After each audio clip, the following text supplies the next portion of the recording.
Hola mis queridos hermanos, Dios les bendiga en este día. Qué bueno que están conmigo. Hoy quiero seguir hablando de lo que estuvimos hablando ayer, pero voy a hacer un paréntesis en este programa.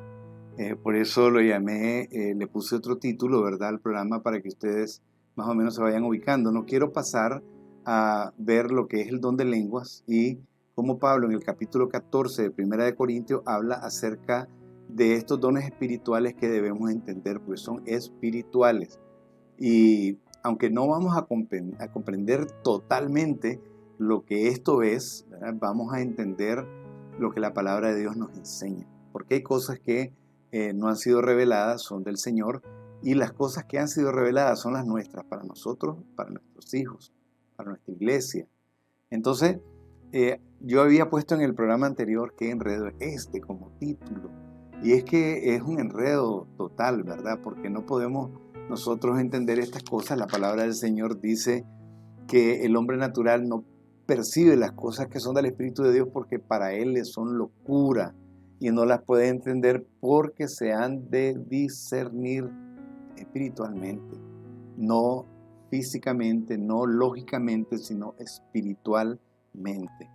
Entonces, lógicamente las personas que no conocen el Evangelio dicen que nosotros hablamos jerigonza cuando hablamos en lengua.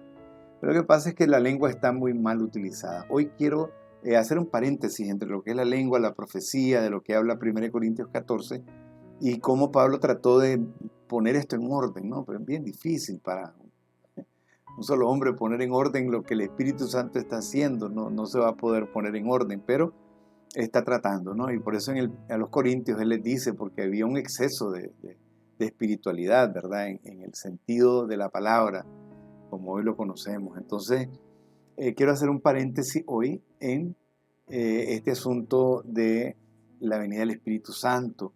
A los papas desde el siglo IV, ¿verdad? Se les estuvo llamando el vicario fiel de Dios o el vicario del Hijo de Dios. Vicario significa un sucesor, el sucesor del Hijo de Dios.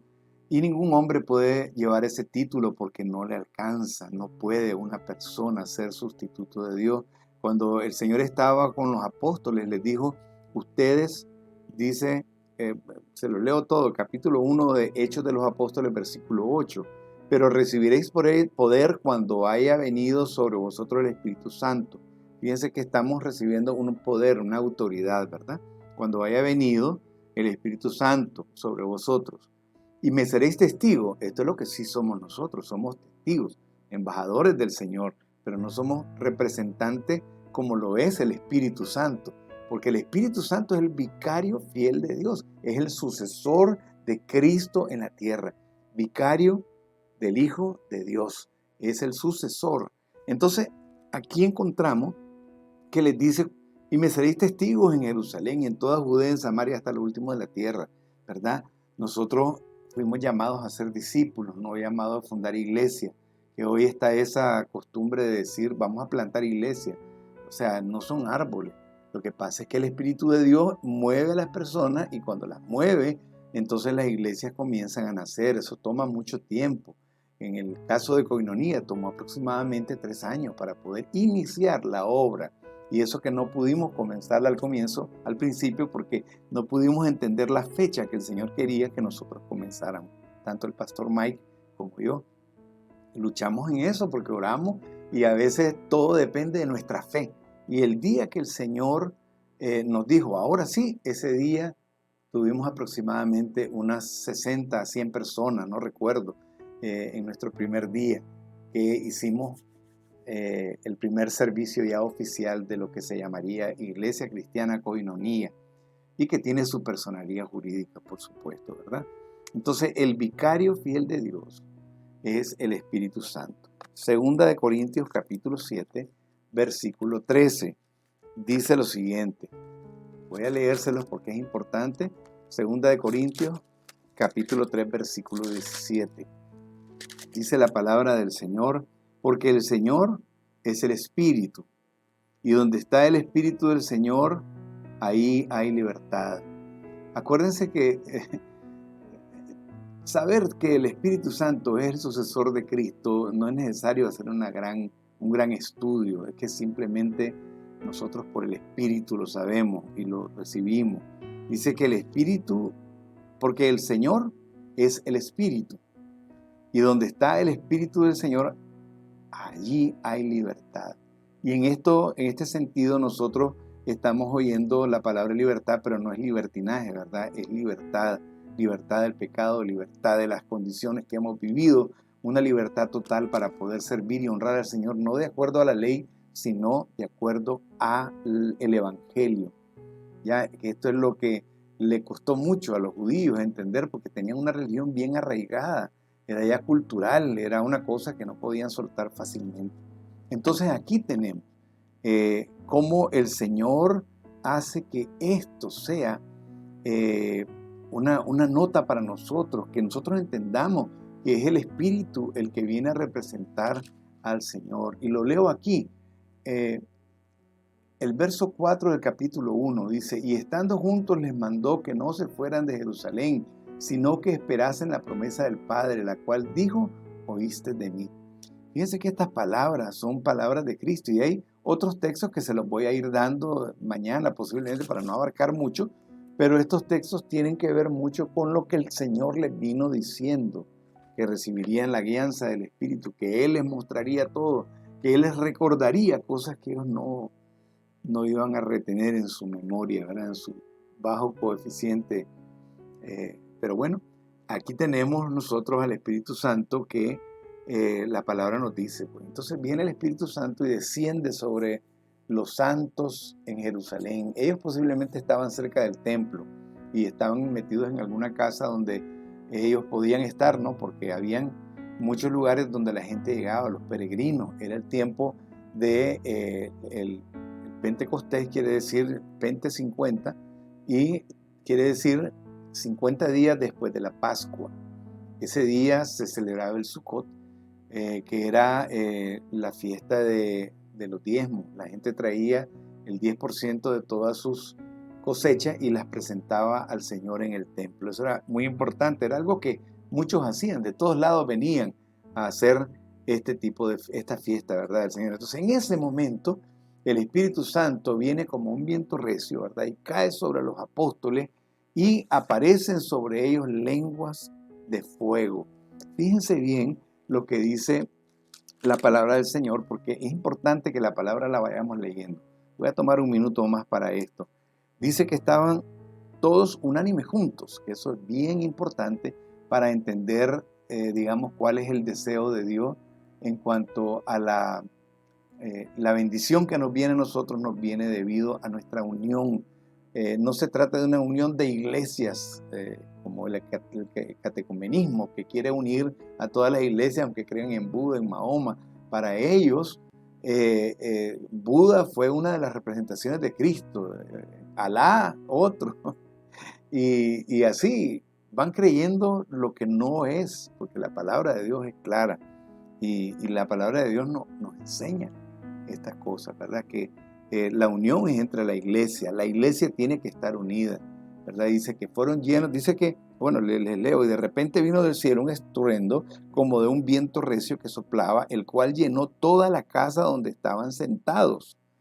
Fíjense que estaban sentados en una casa, porque esa era una costumbre, que las casas que habían alrededor, la gente llegaba y se sentaba ahí para hacer la fiesta y presentar sus ofrendas. Hay mucha información de eso en internet, ¿verdad? Entonces se les aparecieron, dice, no como lenguas, se les aparecieron lenguas, y esto es una aparición, esto sí es real. Cuando el Espíritu Santo apareció en la visión que tuvo Juan el Bautista, fue una visión en la que solamente a él le fue revelado en algo que parecía una paloma que se posaba sobre Jesús, y Dios, el Padre, hablando y diciendo, este es mi Hijo amado, a él oíd, ¿verdad? Porque era el comienzo del ministerio de nuestro Señor Jesucristo, ¿verdad? Y no era el comienzo de Cristo, siendo Cristo como Dios o siendo Cristo el Hijo de Dios. Él siempre fue, tampoco ese fue el bautismo del Espíritu Santo. No se equivoquen, porque Jesús es engendro del Espíritu Santo. Si no, vayan a Mateo capítulo 1, donde ustedes van a ver que a María se le dijo eso, ¿verdad? El santo ser que hay dentro de ti, ya es engendro del Espíritu Santo. Ahora, hay que tener mucho cuidado, hermanos, con todas estas cosas que se nos dicen, y en muchas iglesias hay gente que está hablando de esa forma y no leen la Biblia para verificar, para confirmar cómo son las cosas. Entonces aquí se les aparecieron lenguas repartidas como de fuego, ¿verdad? Eran como de fuego, tal vez no eran de fuego, pero eran lenguas visibles que la gente pudo ver, ¿verdad? Como de fuego, asentándose sobre cada uno de ellos. ¿Qué significado tiene esto? Las lenguas de fuego, en primer lugar, el fuego es una necesidad para poder ver. En ese tiempo no habían lámparas ni luz eléctrica, no habían grabaciones, por eso no había ningún reflector por ahí, ¿verdad? Entonces, era necesario entender de que ellos, si usted los veía de pie, parecían una candelota, una candela grande llena y encendida la cabeza, porque eso es lo que Dios quiere que seamos, luminarias en el mundo. Él estaba dando una señal de luz. Recuerden Génesis capítulo 1, sea la luz, y la luz fue. Y aquí encontramos que cuando el Espíritu Santo viene sobre los apóstoles, ¿verdad? Les cae, o los discípulos, porque habían como 120 personas, ¿verdad? Les cae la unción, el aceite. También recuerden que la llama se encendía únicamente con aceite. Esa era la forma de combustible, no había querosín, ni había otra cosa, ¿verdad?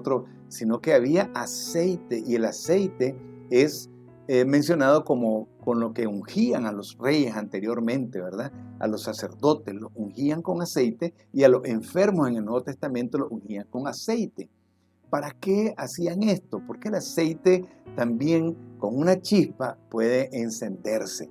Qué importante es entender que Cristo estaba poniendo en los apóstoles la responsabilidad de la iglesia que él había, o que estaba iniciando, el ministerio que él había comenzado, se lo dio a sus apóstoles. Y por eso les digo, ustedes son mis testigos, ¿verdad? No es que nosotros somos testigos de Jehová, somos testigos de Jesucristo. Ahora, claro, ese es otro estudio, ¿no? Que es Jehová, ¿no? ¿Quién es Jehová? Pero entiéndase que nosotros creemos y tenemos fe en Jesús. Ese fue el nombre que se nos dio, Yeshua, si usted quiere, o Yahshua, o como le dé la gana, pero Jesús es el Hijo de Dios, Jesús de Nazaret, ese es el Hijo de Dios. Y dice la palabra del Señor que ellos estaban encendidos. Prácticamente el Señor lo que estaba haciendo en este momento era encender la llama de la iglesia, que hasta hoy no se ha apagado. Esa llama posiblemente nunca se va a apagar en nosotros, pero sí, esa llama no va a ser visible para otras personas cuando la iglesia se vaya de la tierra. Voy a dejarlo ahí. El día de mañana continúo. Que Dios les bendiga, mis queridos hermanos, y firmes en el Señor hasta el fin.